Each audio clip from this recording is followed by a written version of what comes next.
This morning, Hezbollah launched a massive missile and drone assault on Israel, but the Israeli Air Force prevented it from being 10 times worse. We're supposedly in an all clear right now, but are we? I'll have all the information about what happened and analysis of events coming up on In Focus.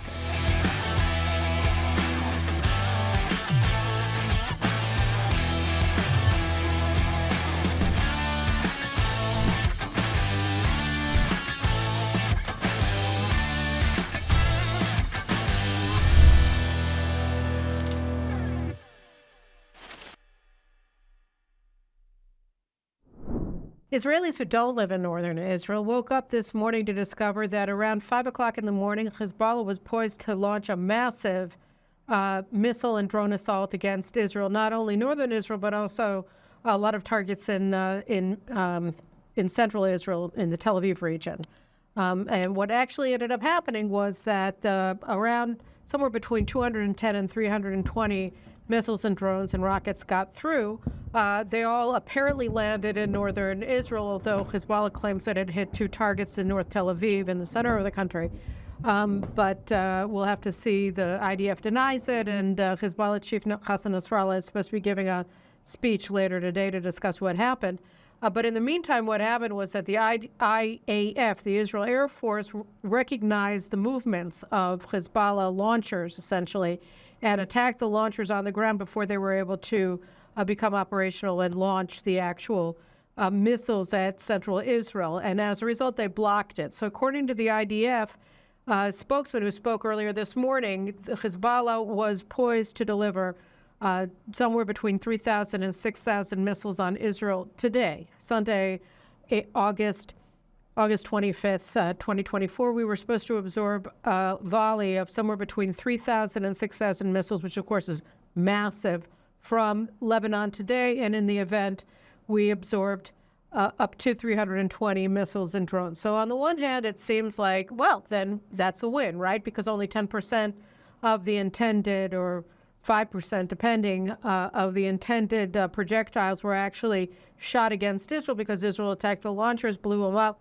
and prevented Hezbollah from carrying out the strike. On the other hand, you say, excuse me, they have the capacity to attack Israel with 3,000 to 6,000 projectiles in one day. That's obscene. And then the question becomes, okay, so what did Israel achieve? How did it achieve it? At what cost? And is this a sustainable strategy? So I want to look through, and obviously what was the American role in all of this, because the Americans are very much involved in everything that's going on in terms of Iran and its proxies' assaults on Israel and Israel's responses to their assaults and their intended assaults. So the first thing that we learn is about Israel's capabilities. When we're on high alert and when we have good intelligence, just as Hezbollah is able to attack Israel with almost no prior warning, so we have the capacity to strike at Hezbollah to block it from attacking us, among other things, also with almost no prior warning.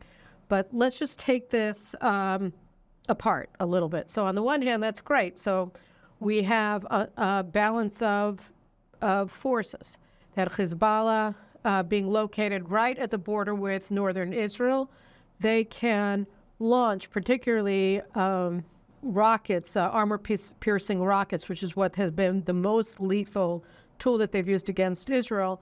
And Israel doesn't have the opportunity in terms of time or even the intercept capability to intercept these low-flying, very, very fast, short-range rockets before they attack their targets. So it's as if Israel doesn't have Iron Dome, it doesn't have David Sling, doesn't have all of these anti-missile defenses when it comes to armored-piercing anti-rocket projectiles that have been attacking, that Hezbollah has used to attack Israel with real effect since October 8th. So here we see that they have the capacity to attack Israel with their projectiles at a moment's notice. But on the other hand, Israel detected the opening of the tunnels or whatever it was, the movement of the launchers. We became aware very, very quickly that they were about to attack us, and we were able to very, very quickly use 100 fighter craft to attack the launchers themselves and to block the attack or block almost the entire attack. So that was what we did. We saw that they were about to attack us, and we attacked first. And we're talking about a matter of minutes. And to do that, you have to have 100 pilots who are right there, either in the cockpits or already, in flight, along the coastline or whatever, or, simply very, very close to the cockpit so that they can get in. They're already fully equipped. They get in, they launch, and they blow up whatever it is that they have to blow up. And this is within minutes to maximum a couple of hours, depending on what Hezbollah is doing and how much lead time we have in terms of the intelligence that we're able to garner. So you need good intelligence and you need readiness. You need to be absolutely vigilant in your defense, in your alert level, so that you have the pilots. And just let's remember, these pilots who carry out the vast majority of Air Force operations are reservists. So they have to be drafted, they have to be mobilized, they have to be on their bases, they have to be in their squadrons, they have to be suited up and ready to fly basically at a second's notice. So you need to have the reservists already called up. You have to have 100 fighter jets ready to fly at a moment's notice. And you have to have, of course, the intelligence in order to provide them with the information that, okay, get up right now and shoot. Okay, shoot targets A through Z, and then A through Z again and again and again, and all these different areas in southern Lebanon to prevent the attack from taking place. Okay, so Hezbollah, on the other hand, because they decide when to attack, they don't have to be on such high alert, because here is Israel only attacking when they're about to attack. All right, so we're already seeing a difference in the balance of forces. We can do it, but we have to be on high alert. The question is this an operational model that we can sustain over time? And the answer here is no, because you're dealing with reserve pilots. You can't have them all the time called up. I mean, these are people who have jobs. They're in the university. They have families. They have whatever. They are not regular Air Force. So you have to let them not be in the Air Force most of the time. That's the difference between them as reservists and Air Force pilots who are in their regular military service, who are there all the time, essentially. And since most of the pilots in the Air Force are reservists, you can't have this operational model over time because you can't keep people mobilized for, the long haul in the Air Force. That's one reason. Another reason is that in order to do that, say that we were saying, well, forget it, to hell with their personal lives. We're just going to, have them called up for 3 months at a time. They can't go home, whatever. That costs a lot of money. That costs an enormous amount of money. It also costs an enormous amount of money to have that quantity of fighter jets ready, already, either in the air or capable of being launched at a moment's notice. That's also expensive, right? You're talking about maintenance, you're talking about the flight crews, you're talking about the maintenance crews, you're talking about being constantly at a level of, at a tempo of operations that is basically war. It's a war situation all the time. So that's very expensive from a cost perspective. Right. And then the obvious problem as well is keeping up a vigilance level, because, we killed Fuad Shukr, the Hezbollah's chief of staff of their terror forces, last month. Right. And we've since then, I think it's been 3 or 4 weeks already, we've been on this level of high alert. And are they going to attack today? Is today going to be the attack? Is tomorrow going to be the attack? When are they going to attack? Is it imminent? Blah, blah, blah. This is something that we're talking about every day. Okay, so they don't attack today. They don't attack tomorrow. They don't attack the day after. How long can you maintain this level of vigilance? How long can you be on this sort of hair trigger alert where you know that they can attack at any time? And the answer is it's human nature to say not that long, because they don't attack. They didn't attack last week. They didn't attack 2 weeks ago. They're not attacking today. They didn't attack yesterday. Your level of alert goes down over time because you can't keep up that level of vigilance over weeks and months. It's impossible. So right now we're on a very, very high alert because they promised that they were going to attack us, and therefore we have to be on alert, and therefore we have all of the reserve pilots called up and ready to fight, ready to shoot at a moment's notice. We have, we're devoting an enormous amount of resources to gathering operational intelligence on the ground in South Lebanon, to be watching what's happening on the ground, with incredible focus, so that we were able to detect the movements of their launchers in enough time. I don't know what real time is, but we were able to do it in time to blow them up before they were able to launch. But again, this is a state of readiness that is very hard to sustain over time, whereas Hezbollah can attack whenever they want, right? That's basically their goal. So that's very difficult. That means basically when we're looking at what just happened this morning, this isn't a viable long-term strategic policy. This isn't a viable plan over the long term. We can't say, okay, look, we understand that Hezbollah has 150,000 missiles and rockets and drones or more. Like that's the base level. And of course, because Iran also controls Syria, which I'll get to in a second, and they control Iraq, they basically have, aside from IAF interventions and blowing up stuff, that comes in, we can't have a hermetic sealing of their train of material that's coming in. So basically, and they have domestic production capabilities of the missiles already. So we have to assume, essentially, that Hezbollah's arsenal, all things being equal, meaning we're not going after their underlying infrastructure, their civilian infrastructure, the Lebanese armed forces, which are enabling their constant resupply and maintenance of their existing arsenals. So all things being equal, we have to assume that we have to look at this from an operational perspective, as Hezbollah has a bottomless well of projectiles that it can shoot at Israel. Okay, 150,000 might as well be 1 million, if you understand what I mean, because they attack us with 3,000 a day over a sustained period. As I pointed out before, as military leaders have said repeatedly, that's in effect the level of attack that you would absorb from a nuclear assault, except without the nuclear fallout. So they have they pose a strategic threat to Israel's very existence with that massive missile arsenal, 3,000, 6,000, 4,000, 1,000 projectiles a day on Israel is enormous. Okay, so and they can shoot them whenever they want, and that's a capacity that they have. To block them from using that capacity at will, we have to maintain a level of vigilance and alert that is unsustainable. So this is a defensive posture. We did it very successfully today, but it's not a sustainable posture over time. What would be a sustainable posture? So a sustainable posture would be an active defense. Now, what is an active defense? Not vigilant alert, but an active defense.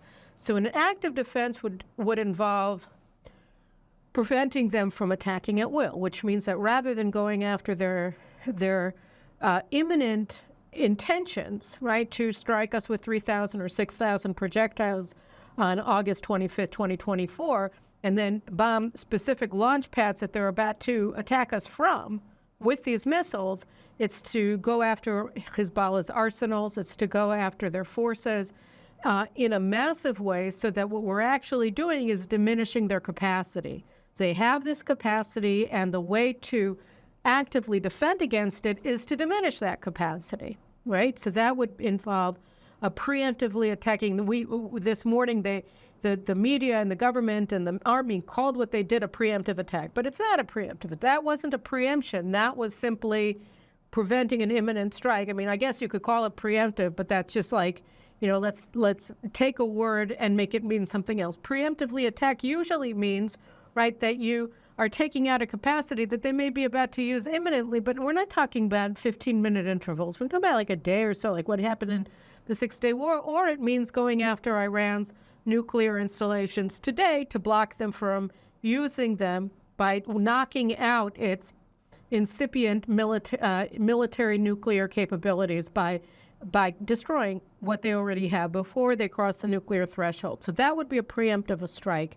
A preemptive strike would be to go against Hezbollah, just bomb their military arsenals, bomb their missile arsenals, bomb their drone plants, et cetera, and kill everybody involved with that, which we're doing. We're doing it little by little, and I don't know what the incremental attacks against specific people in their missiles and rockets and drone deployments, actually what that impact is over time from a strategic perspective.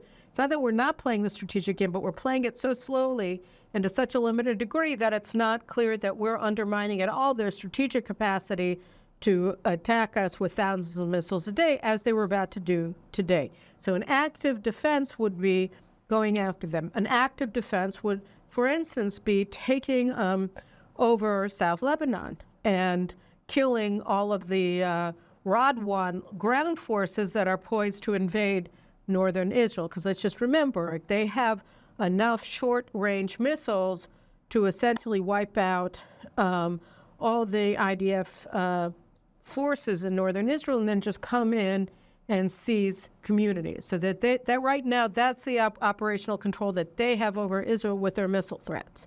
They have over 20,000 short-range rockets that can essentially level the northern border area in northern Israel, and then their ground forces can come in unobstructed. Okay, so that's what we're looking at now. So the idea would be to kill all of those people in Lebanon by launching a preemptive assault against them from the air with our ground forces, whatever it is. That would be an active defense. And then maintaining control over South Lebanon to push all of their capabilities, 10 or 20 or 100, who cares? I'm just saying, kilometers from the Israeli border. Now, that's an active defense. Say it's offense, but it's not. It's an active defense because we're not trying to take over Lebanon. We simply have no other alternative if we want to protect northern Israel, because as it is now, northern Israel is uninhabited. The border zone is, and increasingly uninhabitable in areas that haven't been evacuated. I mean, today we had targets attacked in Akko, and with houses destroyed there. This is, tens of kilometers down from the border. And, the Golan Heights is also becoming just a free fire zone. Katzrin, the town of Katzrin, the major town in the Golan Heights, they absorbed, I think it was 30 rockets in like an hour, and they destroyed, or maybe it was 30 homes that were destroyed by, that's what it was, by over 100 projectiles that were shot at the town of Katzrin last week. So this is insane. We can see pictures of Katzrin. You see basically that you have an altered landscape in the Golan Heights as a result of Hezbollah's fire in northern Israel. So we're talking about a situation where they're actually, Hezbollah, Iran, are operating a security zone inside of Israel rather than Israel operating a security zone inside of Lebanon. And we are their security zone, meaning that they now can block IDF operations in northern Israel. They're undermining, they've already destroyed civilian life in northern Israel to a very large and unprecedented degree, because we have 80,000 Israelis who are internal refugees who have not been living in their homes in the border communities since October 10th, more or less, when they were evacuated. So this is insane. What we really are seeing is a national version of what we saw at the Nova Festival on October 7th. There was one off-duty Nachal reconnaissance soldier at the Nova Festival named Aner Shapira. And I just want to show you here a clip of what Aner did. So he was at the Nova Festival with his friend, I think Hirsch Goldberg. Hirsch's parents at the DNC said that Aner Shapira was Hirsch's best friend. They were there together. So Aner and Hirsch ran away to a shelter, which is just a concrete box, basically, that has 3 walls and 1 opening for people to get in, and that's to protect people from rocket fire from Gaza. So they have these set up all over southern Israel, and if there's an attack, if there's an alert, an air raid siren, then you run to one of these shelters, and then the reinforced concrete is basically acting as an air raid shelter to protect you from projectiles coming in from above. So you had all of these civilians, hundreds actually, who ran to these shelters on October 7th. And then the Hamas terrorists who were there just shot into them, pulled them out, took them captive, murdered them, raped them, etc. So Aner Shapir goes into one of these shelters. He came into the shelter, and they had all these hand grenades that were being thrown into the shelter to kill them. So he's standing at the entrance to the shelter, and he keeps catching the hand grenades and throwing them out. And here you can see the film, which is incredible, right, of him throwing them out. He throws them out at a car. He throws them out at the Hamas. He throws them out. And that's how he is protecting himself and the people inside of the shelter with him. He does this 8 times. He's catching the hand grenades 10 times. And then on the 9th time, what are you going to do? The hand grenade gets in and blows him up. He's killed. A lot of other people, I don't know, are they killed, they're wounded. And then Hamas is able to go in because Anir is dead. And that's when they start taking people hostage and executing, et cetera, the people. So Anir was basically doing what Israel did on April 13th, when Iran sent 300 ballistic cruise missiles and drones on Israel on the night of April 13th, 14th. We intercepted, the Americans intercepted a few too, but we intercepted the bulk of those 300. The Americans also intercepted a number of them. And then about, I think, was it 1% or so got through? Okay, so the one that gets through is the problem. That's the one that killed Anir, right? That's the one that killed the people in the shelter with Anir, and that enabled Hamas to come in and take Hirsch Goldberg and others captive and take them to Gaza and to rape a lot of girls and to kill them, etc. So that's what happened. It also is what enabled some of the people in the shelter to survive the assault and come out and tell us the story of what happened with Anir Shapira and what he did. So that's the Anir Shapira model is not an active defense. They were already here.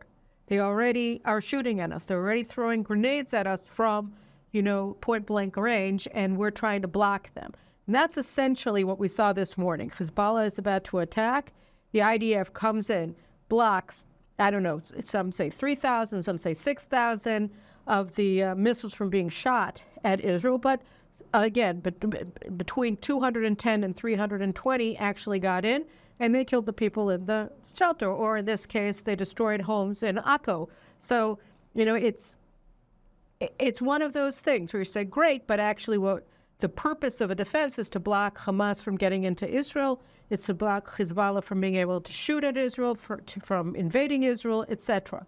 And so right now, the strategic initiative is with Hezbollah, it's with Iran. And now the question is, what are the mitigating factors? So they have this strategic advantage over Israel, but there are mitigating factors. So one of the mitigating factors, of course, is the United States.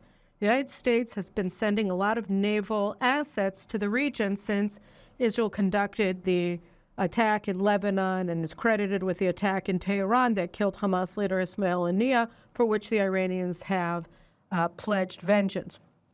So the United States has been ratcheting up its naval presence here, not in the Mediterranean, but in the Gulf of Oman. And so now they brought in the USS Abraham Lincoln Carrier Group that's supposed to be joining the Theodore Roosevelt Carrier Group. They were supposed to replace, but for a while anyway, the two are supposed to be in the area together. You've had Eric Kurilla, the commander of Central Command, doing shuttle diplomacy. He's been in Israel a bazillion times over the past couple of weeks, and the revolving door of senior American officials coming in. So now you have the chairman of the Joint Chiefs of Staff, Air Force General Brown, who's in Israel now. They keep coming in and showing their presence, saying that they're committed to Israel's defense, et cetera. So that's one of the things that obviously may be deterring Hamas or Hezbollah, or Iran from attacking Israel in a major way, although we saw with Hezbollah this morning that didn't deter them at all. They were about to attack us regardless of the American deployment. All the same, America is a mitigating force. Another mitigating force is that they have other strategic objectives. So a lot of observers have been saying that the reason why Iran isn't attacking Israel today is because Iran wants to cross the nuclear threshold, and they're making very steady progress towards achieving that goal with their uranium enrichment and the weaponization efforts of their warheads, and that they may be deciding to stand down for now because they're going to make this strategic pivot and announce that they are nuclear capable at some point. So they may have other strategic priorities that outweigh attacking Israel. And then the other thing is that they have other strategic options. One of the things that was reported today for the first time by I-24 is that Bashar Assad's Syrian president, has actually been in Russia for the past month, and there's no clear timeline for him returning back to Damascus. And what does that really tell us about Iran? I mean, Syria is totally controlled by Iran and, also by Russia in conjunction with Russia, which operates air bases and naval ports there, at Latakia in particular. And so here's Assad, and he's not in Syria. He's in Russia. Now, what that tells us is that we shouldn't be looking, not that we should have been for many years, but we definitely today should not look at Syria as a country. Like Lebanon itself, neither of them are countries. They're both forward operating bases for Iran and its proxies against Israel. So his prolonged absence from Syria tells us that Iran is looking at Syria as a base for operations, for offensive operations against Israel, no less than Lebanon. So they have other options. They can attack us from Yemen, right? The Houthis have also been stepping up their assaults against international shipping, not specifically Israeli, but international shipping over the past week or so. So we're looking at this situation where, and also in Iraq, you have stepped up operations against the United States with Iranian-controlled militia in Iraq. So you have a lot of different things going on regionally. Iran has a lot of options for attacking Israel strategically, not only from Lebanon, but again, also from Syria and Iraq. And we have to look at these. Also, all of these options involve formidable missile particularly forces, but also ground forces that Iran has been moving into Syria from Iraq, from Afghanistan over the past 10 months. So they also have fighters, and they have war material and offensive capabilities that they've developed over time that are capable of attacking Israel, not only from Lebanon, but also from Syria in this case. But Yemen, Iraq are also options, and they can also operate through Jordan to the extent that they're dead set on doing it. They're determined. They could probably get through.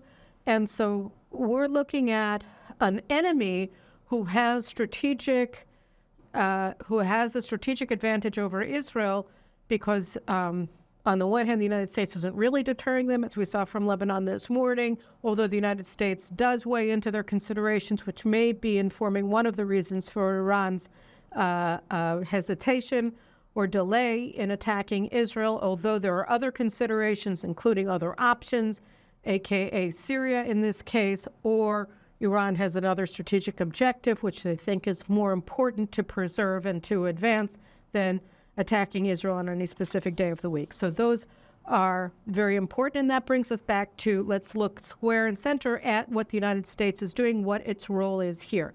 So Kamala Harris, like Biden, like every single senior administration officials, including this morning National Security Council spokesman James Kirby, John Kirby, they all are saying the same thing. They all speak from the same song sheet. They say, we support Israel's right to defend itself. So not really, right? I mean, to a degree. You support Israel's right to defend itself as Ner Shapiro, of blessed memory, the hero, tried to protect himself and his fellow Israelis who were stuck in that shelter on October 7th being attacked by Hamas gunmen and RPGs and grenades at their position where they had sought refuge from the carnage at the Nova Festival itself. So we're allowed to throw the grenades out of the shelter. We're allowed to intercept missiles en route. We're even allowed to attack the launchers just before they're used to shoot Israel with missiles, but we're not allowed to take strategic action in active defense of Israel, either to undermine, to degrade the capabilities of our enemies. And that, by the way, is the key point, because we know that Iran, that Syria, none of these places, Iran and its proxies operating throughout these geographical zones, Gaza, Syria, Lebanon, Iraq, Yemen, and Judea and Samaria, we know that they all share the same strategic objective, which is the annihilation of Israel. And we know that they're developing their capabilities in missiles, in ground forces, in drones, in explosives, in whatever, in all of the things that they've developed for the explicit and sole purpose of attacking Israel. We know that, or, in the case of Iraq, also the United States. But So the capabilities are being developed, have been developed. The intention is obvious, it's open, it's admitted by them. And then the question just becomes the timing. So by denying Israel the right to defend itself by degrading, by destroying the capabilities in light of the intentions, the United States is dooming Israel to a situation where the strategic initiative remains in the hands of Iran and its proxies, and we're reduced to an inactive defense where which is extremely expensive, which in order to maintain will cost us a prohibitive amount of money and manpower sources that we don't actually have and can't maintain over time. So it's constantly being degraded. And by the way, that's true as well from a defensive missile shield perspective, right? Because, so on April 13th, 14th, we had a one-off, 300 projectiles shot at Israel from Iran in one night. But what happens if you have that night after night, day after day, not only from Iran, but from Lebanon and from Iraq and from Yemen, right? And at the same time, you're being attacked from Judea and Samaria against Israeli communities on both sides of the armistice line of 1949, so that you're having an active situation like that. Well, then obviously your defensive capabilities are diminished because you use X number of defensive Iron Dome, David Sling, interceptor missiles to intercept 300 missiles or 290 missiles or 200, whatever, however many we actually were able to intercept. And it's usually going to be more than the number of missiles that you actually hit because you're going to have misfires, you're going to have this, that, the other. So just assume, because I'm making it up, might as well assume, so that to intercept 300 missiles, you use 400 defensive missiles. So then you have that number minus 400 the next day to attack with. They attack you with 3,000. So then you have that number minus 3,400. How long are you able to sustain the same tempo of blocking the missiles from entering? And the answer is small. And how many more missiles are they going to be able to get in every day? The answer is increased. The number is larger from day to day, the number of missiles that are able to get in, as your capacity to intercept them is degraded. So that the American defense of Israel's right to defend itself is actually not right to defend ourselves. If you add to that the ceasefire talks that the United States are pushing down Israel's throat in Gaza, then you see an even more problematic picture. Because the Americans, we saw this very clearly at the DNC last week. They're like, we want to get a deal, we want to get a ceasefire. Okay, who does the ceasefire actually oblige? And the answer, as we saw on October 7th, is only one side, Israel. We've seen this as well in South Lebanon. We have Resolution 1701. 1701 bans Hezbollah from operating south of Litani River. Okay, that's what it says. Now, this was never honored. It was never honored. Hezbollah started operating. They never stopped operating after the 2006 war south of the Litani River. So initially they were doing it behind the Lebanese armed forces, which the United States sponsored. They're doing it behind UNIFIL UN forces. They're doing it by intimidating or killing a bunch of UN forces until the UN forces stand down and start allowing themselves to be used as shields to Hezbollah rather than as bars or obstacles to Hezbollah. The exact same thing happens with the Lebanese armed forces, except that the Lebanese armed forces actually actively cooperate with Hezbollah because they're dominated by Shiites who are aligned with Hezbollah and might as well just be members of Hezbollah themselves. So you have these two forces that are supposed to be blocking Hezbollah, but they're actually acting in concert with Hezbollah and assisting Hezbollah. So Hezbollah has been operating in South Lebanon throughout. They've never felt obligated to the 1701 resolution from 2006, and the only side that is obligated to not attack into South Lebanon, of course, is Israel. The same thing, we've seen all of these reports since October 7th about, we've been seeing smuggling operations in the Philadelphi corridor. We saw them in the months beforehand, but we didn't attack. We saw all the movements along the fence in the months preceding the October 7th invasion, where they were doing probes, where they were watching our lackadaisical defense, etc. Why? Because Israel didn't want to go and have an operation. We weren't carrying out active defense of southern Israel. We were relying on technology which didn't work, which was easily taken out on the morning of October 7th, and even before that by Hamas forces, and we didn't do anything. Why didn't we do anything? Because we were obligated by a ceasefire. Hamas wasn't. So a ceasefire only obligates Israel. That's on all fronts. That's the case on all fronts, because there's no price for the other side to pay in breaching the ceasefires, as we've seen. And who pays and who forces Israel to pay a price for, say, breaching a ceasefire that's not being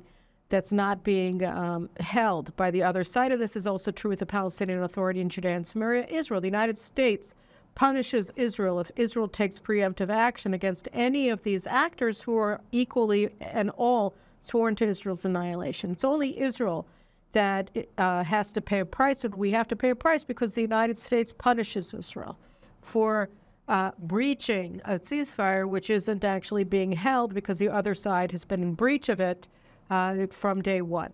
So when the United States says they want to get to a ceasefire, that's not really what they mean. What they mean is that they want Israel to stop offensive operations in Gaza. So say Israel accepts this, right? So if Israel accepts this, then that means that Israel can't reinstate them. And the government is saying we want American guarantees that they're going to allow us to go back and fight after the first stage if Hamas doesn't do A, B, and C.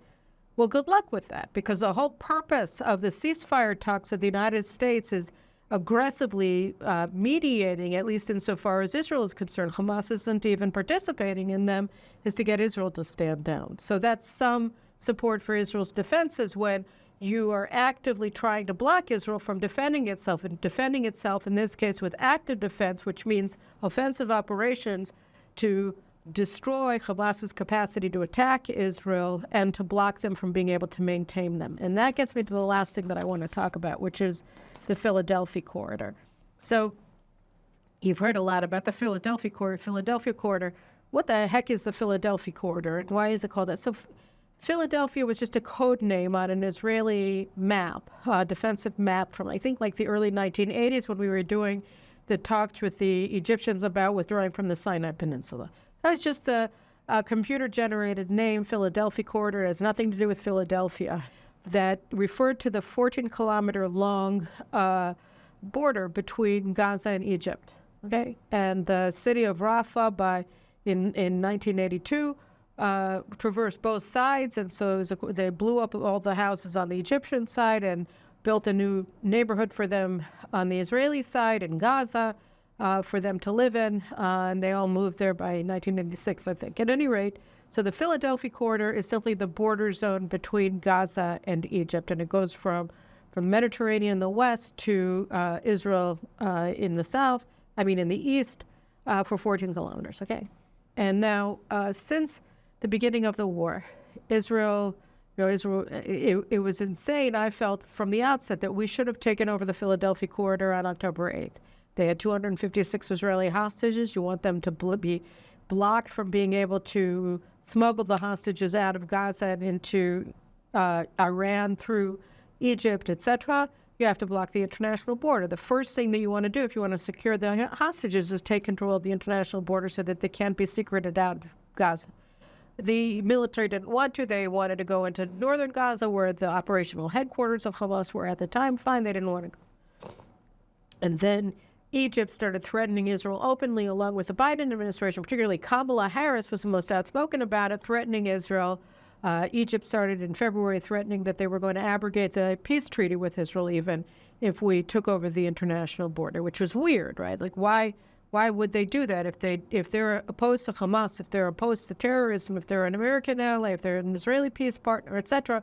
Why would they say that Israel can't do the most obvious step that we need to take in order to protect ourselves from Hamas, which is also supposed to be an enemy of Egypt because it's a Muslim Brotherhood organization and it was actively involved in the overthrow of Mubarak in 2012 and 2013, and then when Sisi took over, he went against Hamas because they were part of the Muslim Brotherhood regime in Egypt that took over, that Sisi overthrew when he seized power in 2013 in a military coup. So you'd think that they were against Hamas, right? But then it worked out, no.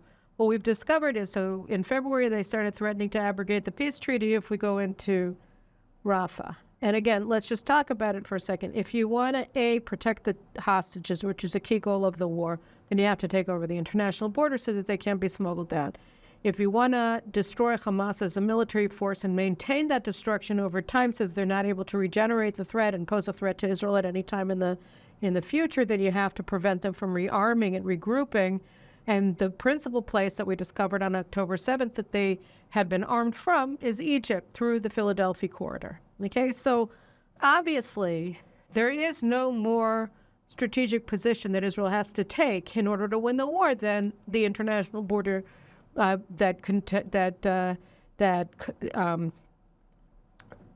ties Gaza to Egypt. You have to take over that border and cut off Gaza from its outlet to the rest of the world through Egypt. Okay, that's obvious. I mean, nobody has to be a military expert to understand that. The rationale here is just self-apparent. All right, so Egypt should have not had any objections to that, and yet they did. Why? Well, we discovered why, and I wrote about it in an article that came out in May of this year, where what we discovered was that, well, it works out that Sisi's son, Muhammad, is part owner of the Egyptian side of the border.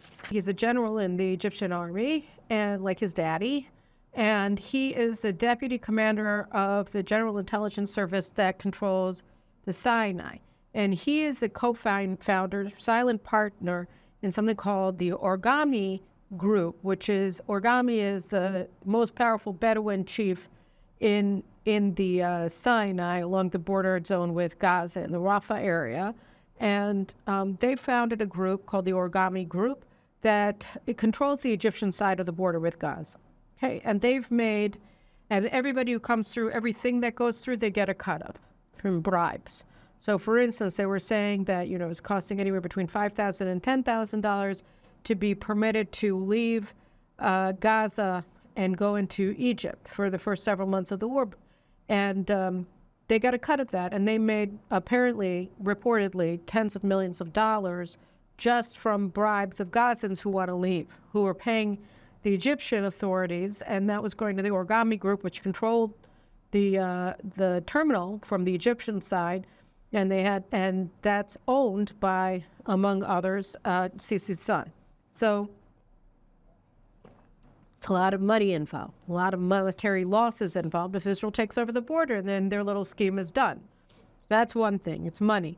All right. By the way, Egypt has made I think $50 billion in loans from the IMF and other world lending groups through American largesse since October 7th. So they've been able to save their economy because of the October 7th attacks. The United States wouldn't have guaranteed these loans or pushed the IMF to give them if Hamas hadn't invaded Israel. So from a financial perspective, Egypt could be considered a beneficiary of the Hamas invasion. At any rate, so they are completely opposed to Israel maintaining control over the Philadelphi corridor, to the point where the United States forced Israel to convince Egypt first that our negotiating position of maintaining security control over Philadelphia was acceptable to Egypt before even bringing Hamas into the negotiations. Apparently, reportedly, Israel bowed to American pressure and agreed that we would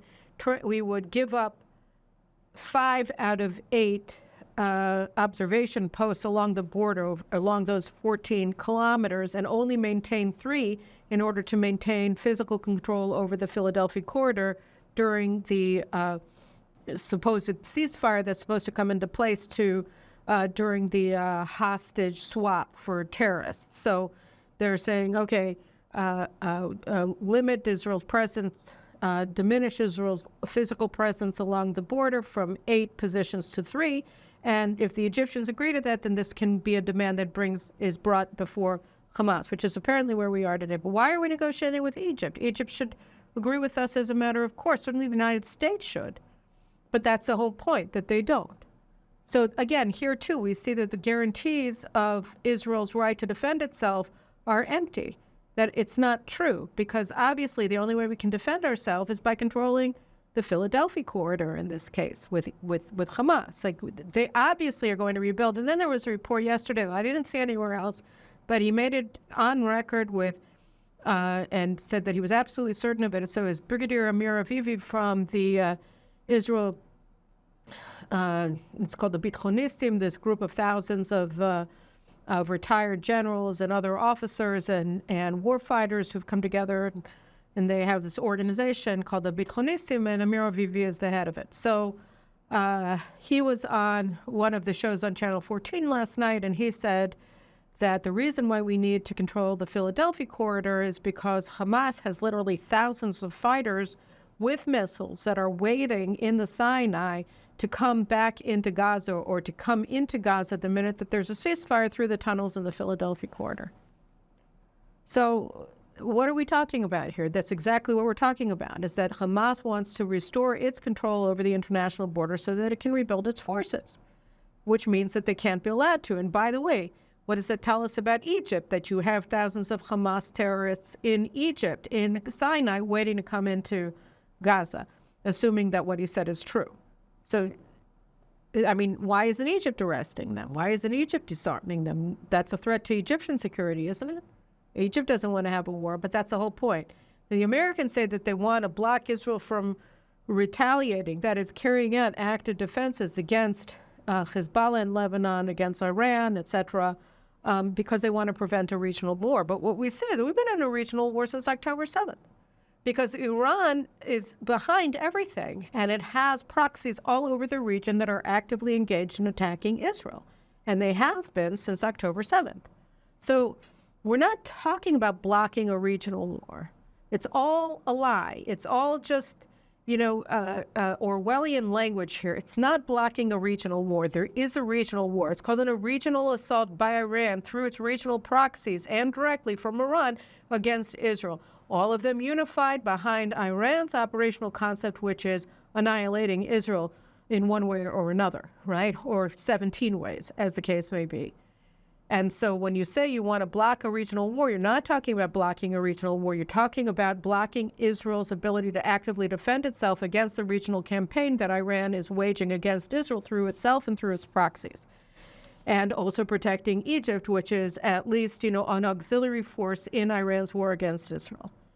And all of this is being done because the Americans' perspective is not to defend Israel's right to defend itself, but to block Israel from defending itself by providing guarantees of defense that are either inadequate or not real, that are in advance of an American strategic concept that undermines Israel's ability not only to defend itself, but over the long term at least to survive, particularly in light of Iran's nuclear advances. So this morning, what we saw was a signal that Israel has the intelligence capacity to detect Hezbollah's moves in real time. At least we do today. Today we have that intelligence capability, and because we're on high alert, we were able to block the missiles, the vast majority, 90% of the missiles, from taking off, from being shot at Israel by killing the interceptors, on the ground before they were used. I mean, not the interceptors, the launchers. We have that capacity, but as I've demonstrated, that's not a sustainable strategic concept because it's too expensive, because you can't maintain that level of vigilance, and because our pilots are largely reservists. It worked today, but it isn't something that you can do every day, every single day, 365 days a year, year in and year out. You can't do that. In order to defend northern Israel, we need an active defense, which means preemptively assaulting Hamas's missiles and their launchers and their commanders and their ground forces, undermining what? Their capabilities, recognizing that their intentions are what they have been since Hezbollah was established in 1982, since the Iranian Revolution in 1979, which is the annihilation of the Jewish state. Same with the Assad regime, same with the Houthis, same obviously with Hamas, same with the Palestinian Authority, same with the Iraqi militias that are controlled by Iran, et cetera, et cetera, et cetera. So we're looking at enemies whose capabilities are strategic in terms of the threat they pose to Israel. Their intentions are genocidal, as they've made clear on any number of occasions. And Israel's defensive posture right now is passive, not active. It's what you do after the enemy is already inside, as they were on October 7th when Ner Shapira, that hero, staged a defense of himself and his friends. But at a certain point, it stopped working to tragic consequence. And that's something that Israel can't maintain and can't permit. But given the posture of the administration today, it's very difficult for Israel to break out of this strategic straitjacket and do what we need to do in order to defend ourselves moving ahead. So anyway, those are my thoughts about what happened this morning and more generally. And we have a great interview with you guys this week coming up later, and then another In Focus to round off the week as things develop. And clearly they're developing very quickly. I hadn't anticipated giving an In Focus about Lebanon last night when I was thinking about it, but things change very quickly here, and we'll keep you abreast of all of the developments. Take care and see you soon.